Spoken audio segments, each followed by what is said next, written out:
As I said, this is about educating on how the inner workings of real estate works and pulling back that curtain. And an integral part of the real estate business, I'd probably say for the last 10 years, maybe even less, is staging. So Katie Walker's of Katie Walker Interior. I just know you as Katie Walker. So how would people know you? What is your official? Is Katie Walker's Interior? Katie Walker Interiors. Yeah, okay. That's us. And you have recently launched an interior design arm of your business as well, interior correct? Design and virtual staging. We're working on a few things. Okay, exciting. We'll have you back to talk about it for sure. Yes. I love that. My last guest also was working on something else. So to be continued 2.0. Yes, exactly.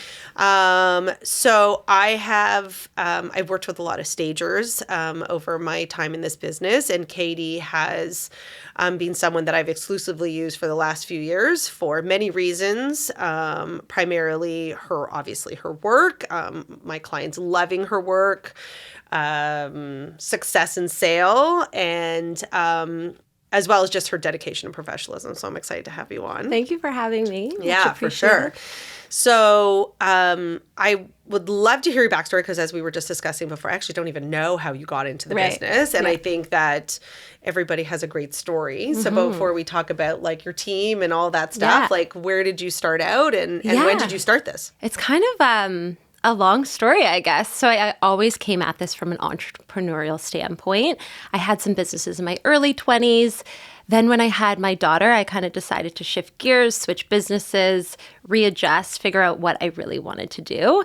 And that ended up being like a mix between real estate and design. I loved both of those things, but really like the barrier of entry of either of those career paths was kind of tricky or long. I was a little impatient. Right. So I thought there was a hole in the market for staging at the time. I want to say 7 years ago, 6 years ago, was really when I started. So it started with that. Oh, okay. Yeah, and what did you do in your 20s? Like where did... So I actually ran a gourmet popsicle company, randomly enough. Okay. Yeah, so I did that. What was it called? Phillips Ice Pops. And we sold at Whole Foods, did events with like a little bike. Okay. Like Happy Pops kind of? Like kind of, yeah. They were our competition. Oh. Yeah, they started a little after us. Okay. So that was a while ago. Okay, yeah. Yeah.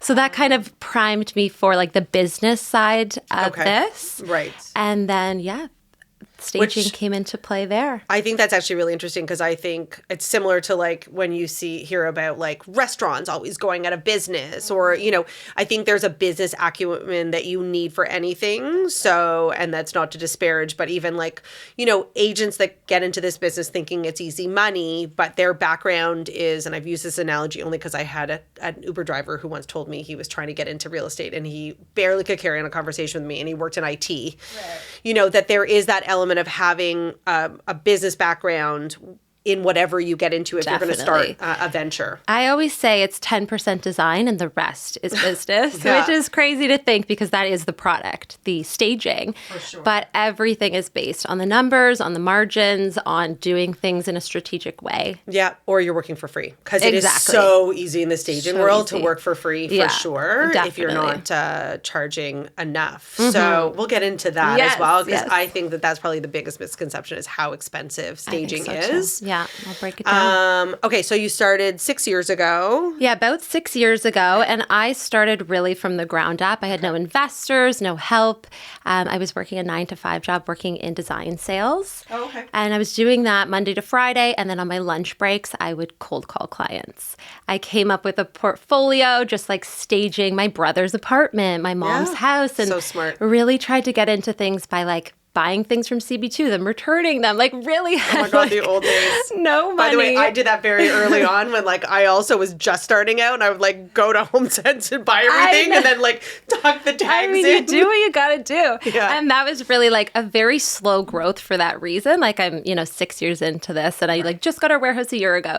So it really was an organic growth. Yeah. So yeah, really, really a matter of just building like step by step. Yeah. And, on the weekends, doing those few stagings that clients actually said yes, that I could stage their house, and just going from there. And honestly, during the pandemic, like the beginning of the pandemic, when a lot of stagers wouldn't work, a lot of stagers were saying no to jobs. So it was kind of like my in to be like the savior and be the stager that would stage. So I feel like that was like a bit of an in for me. Yes, and I will give you the biggest compliment that I will have in the sense of like when I think about trades and people that I rely on to not only deliver to my clients, but also like make my life easier and make me look good is you never say no. Right. So like I would, I had another stager that I worked with, also very reputable that and, there was a lot of like, no, we won't do that. Or no, we don't go past, the city line or, so you have always been that person who's like, I'm just going to get her done. Yeah. Like, get it done. Always say yes. Never a problem, and I've walked you into some doozies. So. Yes. But that's okay. Honestly, it's like working with an agent consistently. It's like I'm part of your team as much as I am all my other clients. So it's like a team mentality, just getting it done. It's true. And your whole team as well. So now I think it's interesting for people to understand, like when you say warehouse, like this is not like drive up, like shop, like this is massive. So how big is the new warehouse? It's about 10,000 square feet. So there's like a little office in it, but the rest is like an accessories area, which has, we were talking before, like about 600 pillows and, 40 sofas. It's a lot of stuff. Not all the stuff is in it at once. All of our inventory, I mean, right now it might be because it's like just going into the busier time. Yeah. But a lot of it is out and about, moving around the city in stagings a lot of the time. Yes. Inventory control is massive in your job. So, so I am curious, you and I were talking about, so we've worked together, and I'm sure I know there's other agents that we have in common that we know that you work with on a regular basis. What would you say percentage-wise are agents that pass along the cost of the staging to their clients versus actually pay for it themselves? I know you don't always know, but if you had to guess. I would honestly say 50-50.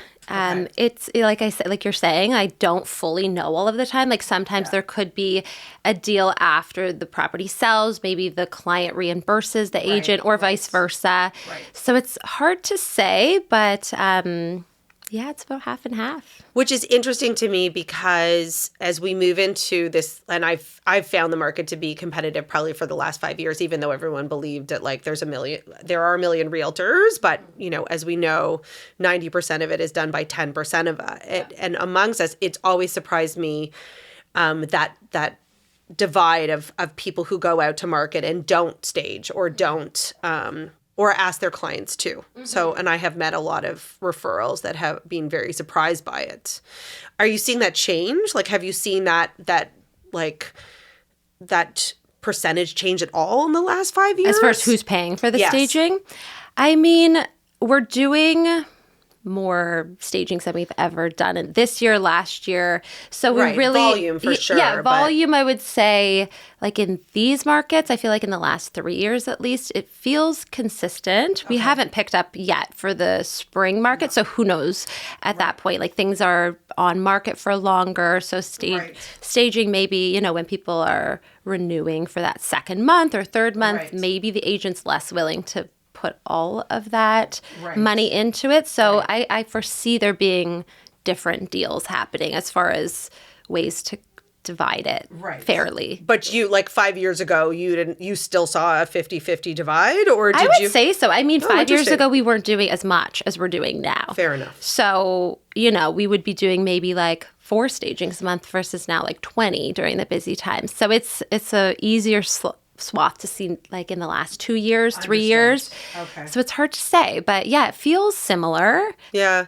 I think it is a misconception out there that, and I've spoken to like north of 70 as an average age for a home seller, and as young as, in their 30s, and everyone understands that you need to stage your home. And we all know, you don't go to a job interview in your pajamas. Like, that's how I think about it. I'm like, if I'm going on my most important day on my job interview, I have to make sure that to get picked, that I have to be dressed and presented properly. And we talked about that, like, I look at all of my listings as I am launching a brand, whether it's a condo or a house, or it doesn't matter.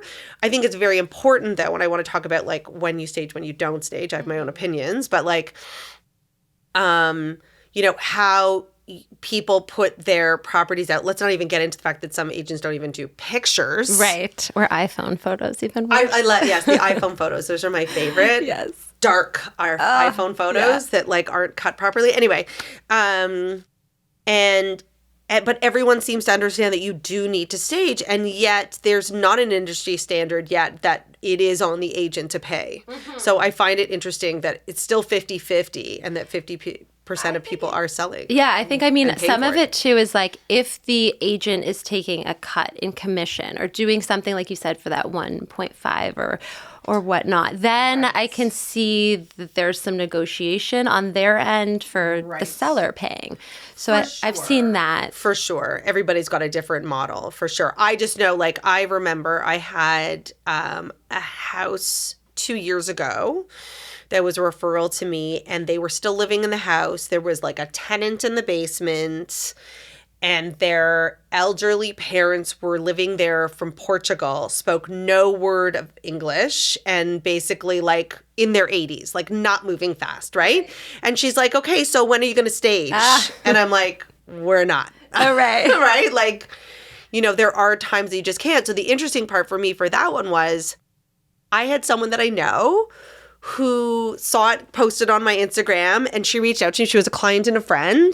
And she's like, oh, so you decided not to stage this one. And she noticed. Like, people notice. And I'm like, yes. You're right. Shows you're right. But honestly, that's why I launched the virtual staging, because in those situations when you just can't stage for what reason, like whether it's budget or the client just can't move out of their house, virtually staging is at least an option to present the property. But it has to be empty, though. No.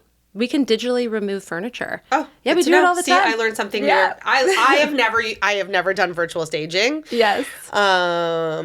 Interesting. Yeah, but I had a property. The wheels are turning now. Totally. It's like something as an option. Obviously, it's not as good as a physical staging where you can feel the bedding and actually like walk through a property, but it's the next best thing. No, but for sure. I mean, at the end of the day, someone's looking, they're pulled in by the pictures. That's, by the way, why I can't believe people don't do professional pictures. Yes. I actually think if Treb's listening that they should actually make it mandatory. If you are an agent, you are not allowed to put something out without professional pictures. Yeah. Makes a difference. It makes so much sense. No, I actually always thought virtual staging was because, for whatever reason, someone, like, it was vacant and... I mean, that is part of it as well. And I think a lot of the virtual stagers that I've come across don't do removals, but... Okay. Yeah, we do it. All right. And you just, like, anybody rebuild. listening? Yeah. Real estate agents listening. Yeah. Okay, so now if I had a 4-bedroom, 2,500 square foot home, and I'm not going to stage the basement, but I've got a family room above grade and open concept living with a main floor office, what would you ballpark and it's empty. Empty. It's empty. I guess it really depends too on size of each of those rooms, because you could have a family room that needs 2 sofas. Ballpark. So that ballpark, let's say 8,000.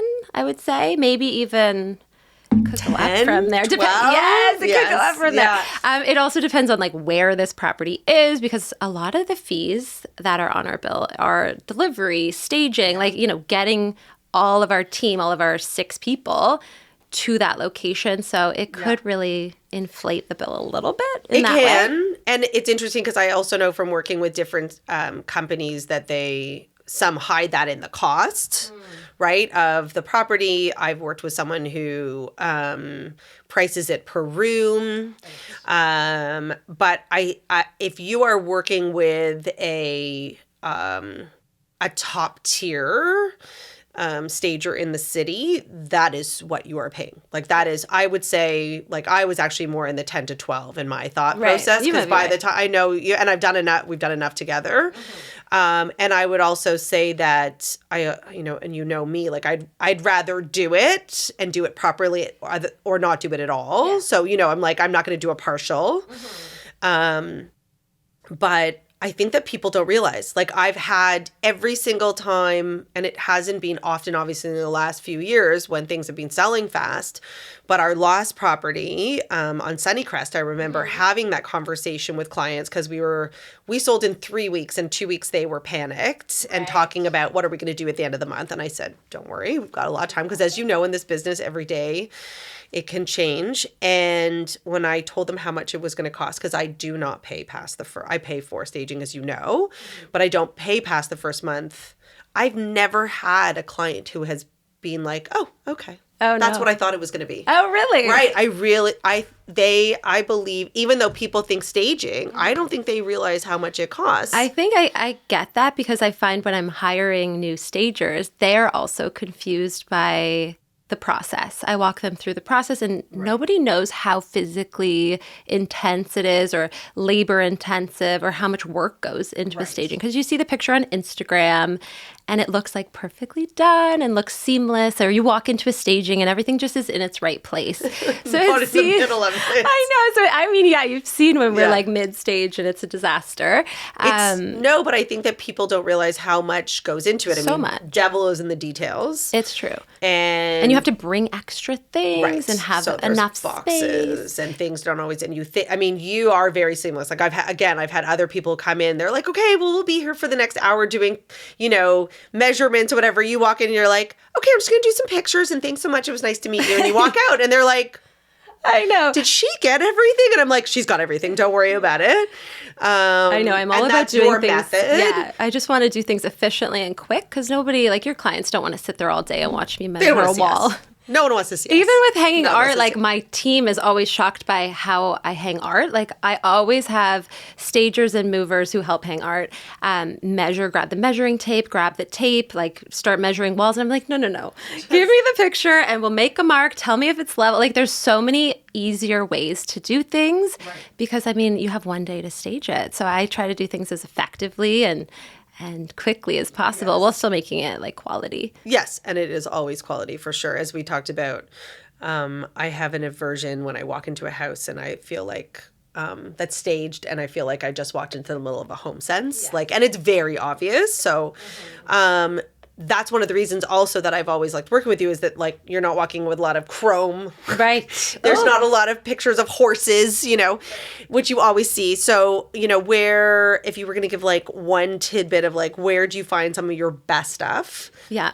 Like, where's your go-to sourcing? I would say it's probably not as exciting, but all of our wholesalers, everyone that we work with as far as like where we get our inventory are direct to designer, direct to retailer. So we don't really go to a lot of retail locations. Okay. So like I don't really go to a home sense unless I'm like in a pinch and, it's the height of the spring market and I have no neutral pillows or something like that. Right. But we go to trade shows in Vegas, High Point, and I have about 6 or 7 furniture suppliers and accessories suppliers that I can really hand pick things in that way. Okay.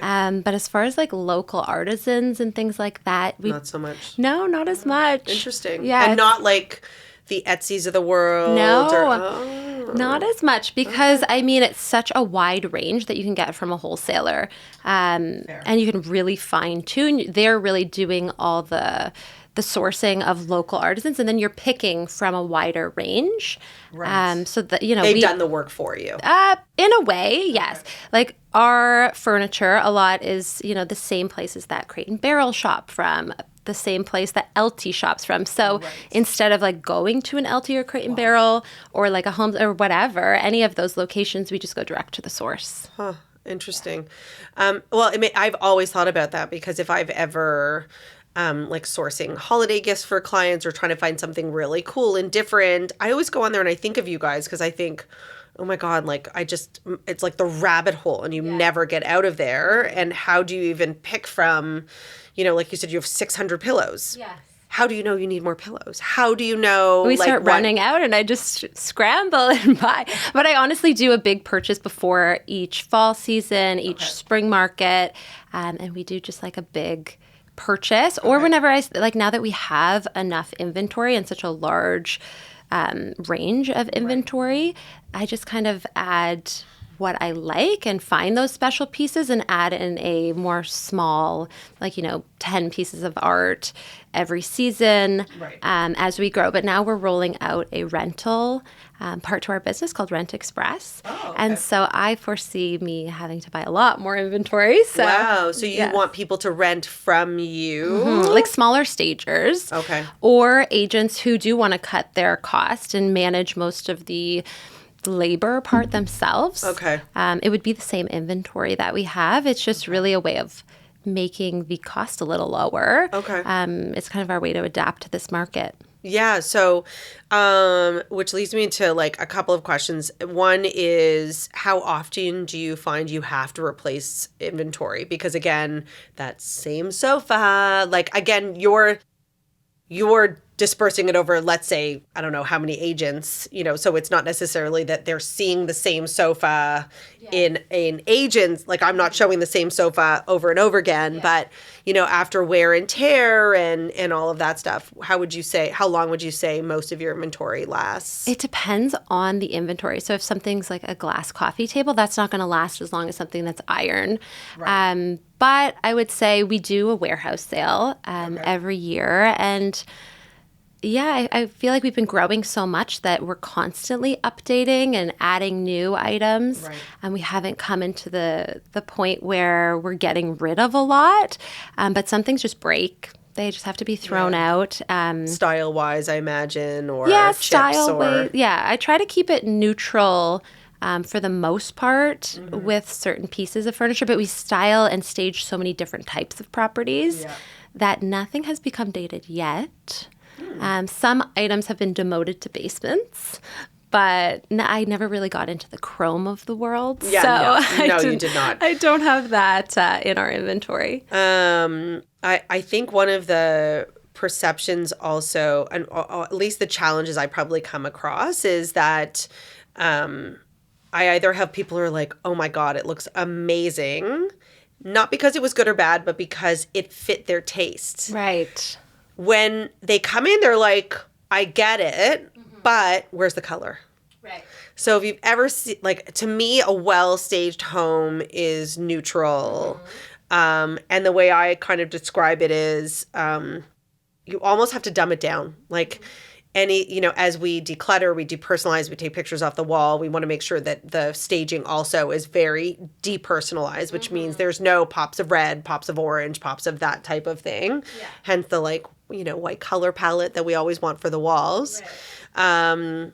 But do you find a ton, like, what's your approach then? Like, when you look at, you're always looking for that muted palette. Do you ever get into a sense where there's color? Yeah, I mean, I think each home is so different and each demographic is so different. Certain agents want to project something different with their brand.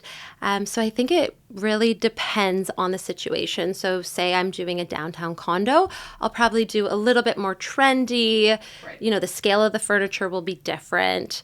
Say I'm doing a property in Lytton Park where they've lived there for 60 or 40 years. Right. That's also going to feel more transitional, but I'm going to work with probably some of their items. But I do add color here and there. It's just done with a light hand. Right. I find if you have some pops of color, it looks better in photos rather than just all white. Then it's going to look very flat. Yes. So I like to create a lot of dimension in that way, whether it's with textures, colors, and placement of furniture. So process, you said, people don't really understand the process for you. Like you come in, you take 2 minutes, but like really from beginning to end, how long would you say it takes your team to really put together a plan? For the staging? So our team, as far as like install day, I guess it starts before that with the walkthrough. So the plan starts with me picking the furniture. So we have all of our furniture itemized on a digital inventory. So I pick everything, all the larger pieces of furniture, and then I pass that along to the team. And the stagers then pick some of the accessories with direction from me saying, okay, this room, this is the piece of art, grab pillows that coordinate with this, and then grab a few extras just as like a backup. Okay. But everything really starts at 9 a.m. the morning of the staging. That morning you pick it? Well, I pick everything the night before, the actual pieces, but they get to see the whole channel at 9 a.m. Oh my God. And then when do you load everything? You don't load the night before? No, not the night before, because then we'll have a staging the day before. Like we do a staging every week or every day during the week. Right. So there's really no time to do that. So we Oh, have to wow. just move quickly. Oh my gosh. And so it's 9 a.m. basically, I would say till 10:30. Everyone is packing, loading the truck. We get to the staging around 11. Then I usually meet the team at the staging. Okay. And then I just direct where everything's going, and we go And you from make there. sure it all looks amazing. I Make know. sure it you looks sign off good. on everything, even if it's virtual Yes. and they're FaceTiming you for sure. Exactly, yes. So I am curious because as we move into a market where, we're not holding back offers anymore. I mean, I do believe that spring market will be strong this year. I think that everyone has realized that the interest rates are here to stay and this is the new normal and life moves on. And if you want to be a homeowner, you're just maybe have to shift expectations. But the reality is that you're still going to buy and sell in this market. Right. And it's not a bad market. But before, when, I would call you and go, okay, great. So I have this, this is when we need to stage and this is the offer date. And then you would destage and it was this perfectly curated dance that we had. Right. Yeah. And now we stage, we price properly. And then as, like I say with my 3 Ps, like presentation, pricing, and then patience, that patience is longer. Yeah. And, we're now destaging before we actually sell, right? So we're going to utilize the pictures. But do you see staging changing in any way, knowing that maybe average days on market creeping over 30 days? Yeah. Do you see that ability for people to, I don't know. Does it mean like maybe longer contracts? Does it mean... Yeah, I think definitely the days on market is something in the back of agents' minds, homeowners' minds, because that just makes the cost of the staging, the renewal go up. Right. But what we've done is try to adapt with that, because we can't really offer the stagings for too much longer because we have a dance with our inventory and we'd be out of inventory if we let everything go for the same amount. Yeah, for months and at the same price. Like there's a bit of an equilibrium there. Totally. So what we've done is done the rental business, which is launching this week, Rent Express, and the virtual. So we have those options for somebody who maybe is just wanting the staging for the MLS or, rather than staging for a whole month and then destaging, knowing that that's going to be the reality. Right. Having the photos either way, or there's, going to be the extra cost of renewals, but. Yeah, which I think, do you find a lot of people do it? No, the renewal. Yeah, I mean, it's really only been the fall market since these prices have changed. Or the interest rates have been up. Yeah. I do find that there are renewals, but it's like I don't want to see something renew. Like I always feel bad when things go into renewal. I know. But because it's like not a cost that anyone wants to pay, and it's just not good for anybody. So. No, so to me it's interesting, and I say this to clients and I have proven like that it's true, is even if you staged before and it didn't sell. So I've had properties that, a client wanted a certain amount of money. So of my Ps, I do not believe were priced properly, but we priced where the client wanted to be. And this was, whether it was a test in the market or whatever it is, I'm, willing to put it in the time and the staging as part of that plan between my clients and I. But when it gets destaged, I still sell. Mm-hmm. Right? Because at the end of the day, those pictures and the photos and the aspirational view of it is still there, even if you have destaged. Yeah. I mean, obviously, there are exceptions depending on what it looks like afterwards. And maybe you've had that client walk through in the open house, so someone maybe has already felt the place with the staging. So at least there's that. Totally. So what would you say is the toughest part? Like, would you say it's like timelines? Would you say now in this coming market? No, just in general. I would say the logistics would be the hardest part, making sure we execute everything on time perfectly, making sure the team is up to date, like making sure our employees are happy and everybody's being efficient and effective. Right. I would say that's tricky, but it's always something different. In the height of the spring market, it might be inventory, balancing the inventory, making sure that I have the right pieces for the right places. And, if you are set up for the week because of lead times and whatnot, you need to pre-plan a lot. Right. So there's a lot of hard things, but I feel like we've come across a lot of the challenges and have a lot of things that we've put in place to be able to solve for that. For sure, when you have a team and you want to make sure that they present you properly, right? Because it's your name. Yeah. And I would also say, like, that would be the biggest mistake. I think that people don't realize the skill that goes into it. Like, I've walked into homes where, like, it has been staged. Mm-hmm. It is staged. And yet the couch is enormous for a living room. Like, the scale is not there. They have not shown the utility. Like, we use that word of utility together all the time. Like, we really need to show that space, like the utility of that space. Like, you know, if there's a corner or a dead space or a nook, you know, I think you stage that property in the East End for me, and there was like this thing under the stairs and you put like a kid's corner, you know what I mean? Yes. Or, you know, I think that that those are the details that make the difference as well, for sure, that I think people don't realize and just assume just happens by magic. I think the big difference between when we started when I started the business to now and having our warehouse is having that adaptability and the amount of furniture that we have, and we don't rent anything. Yeah. So having that fluidity in our furniture and the scale, and we can really make sure everything is just perfect because the sheer amount of items that we have, it just really helps between the beginning and now. It's the biggest turning point.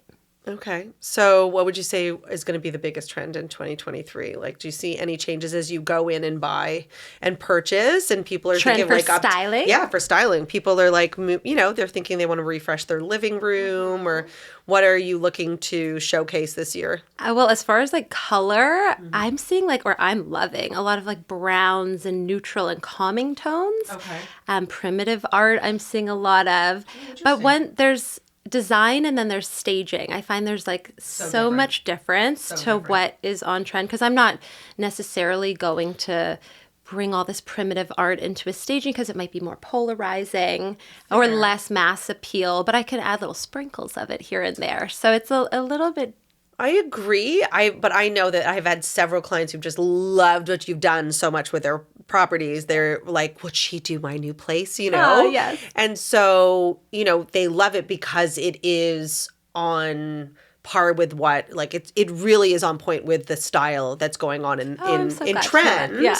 So, you know, when you go out, I know you've been using neutrals but you know, is it, you know, style of furniture? Is it like, are you still seeing a lot of black iron? Are you moving away from it? Is it lighter? Is it? I mean, there's still black, but I definitely feel like those like really matte black finishes are on the end of the curve. Yeah, they're moving out. Yeah, I would say, you know, still those unlacquered brass, right. just regular brass is also still beautiful, and I still love working with that. Okay. I'm seeing more like white metal as a trend that's coming, like white faucets, white handles, and it's so cool. I love it, but it is very much on the beginning of the trend. Right. So black and gold is on its way out. Well, gold I think is still there. Here. Yeah. Like especially like unlacquered brass where it has that patina on it. Yeah. But harsh black, I feel like, is maybe not as... That white and black look is a little bit... Yeah. Yeah. Maybe for like a teen room, but not for like a main living room, I would say. In my opinion. I'm sure people still love it, but... Okay.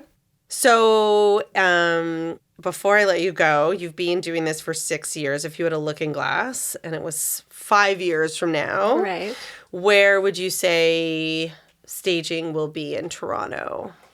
I think it'll be on the up and up. I think it's not going anywhere. I think if anything, it's just going to becoming more necessary, and I think it definitely has a place in the future, whether that's virtual, whether that's physical staging. Right. I think both of those things will be here to stay. You think it's going to become more of a necessity just because the pricing is, you know, well, pricing demands it. Mm-hmm. I mean, really, how do you sell? And I think with Instagram and social media, that it is just one of those things that people visually need to be caught by a property before they take the time to walk through it. Yeah, no, I agree. Well, thank you very much, Katie. Thanks for having me. I'm sure we'll see each other soon. Yes, I'm sure. And thanks for taking the time. Thank you. Yeah, you bet. And if anybody wanted to get in touch with you, how do they reach you? I would say Instagram is the best spot. It's at katiewalkerinteriors.com. or Amazing. at Katie Walker Interiors. Well, if you want an amazing stager, I would say you're the best of the best. So anybody out there, or of course, you do have an interior design arm. And I know you work in several different ways, where there's just sourcing or doing storyboards or the whole project. Yeah. So, yeah. Anyway, thank you. Okay, thanks for having me. And that's it.